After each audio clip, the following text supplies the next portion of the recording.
one. Good morning, everyone. I'm Meg Moore, Community Garden Specialist with the Charleston Parks Conservancy. It's January. Here we are. It's a little bit chilly, but not too bad. Clearly, we're still harvesting turnips and radishes and greens, lovely carrots and beets. And it's also time to start thinking about buying seeds for spring and potatoes if you'd like to plant them in March. Another great thing to do this time of year is to sharpen your tools, kind of clean things up a little.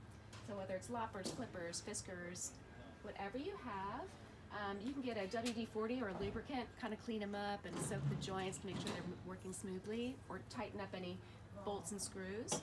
Another thing you can get, I don't know the name of this, except that it is a sharpening tool.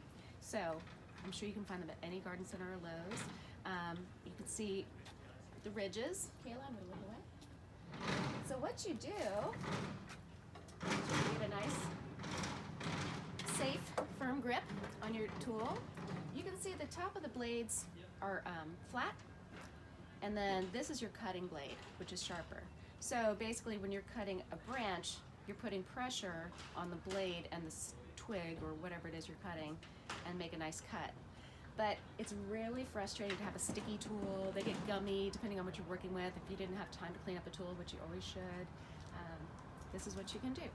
So we're just going to get a nice, safe place to be, and you're just going to run this sharpening tool along the cutting blade, the bottom blade. You can also run it, and again, I'm being safe, don't worry. Nice firm grip. You can kind of scuff along the top, kind of hone in on the tip there, and then applying a little bit of pressure. It doesn't have to be too hard. You're just going to go along this blade, and you're going to see it's going to start to get shiny and sharp.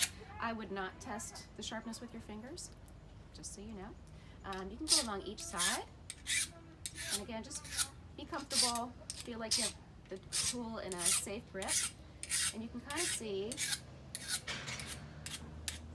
it doesn't take long, maybe a minute, maybe less, but you can see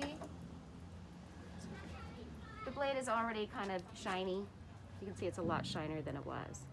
And then we can go ahead and just clean these up with a, always put the safety lock on. You don't want to reach into a toolbox and get bit.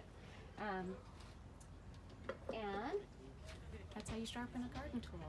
Thank you so much for joining us. We'll see you next time.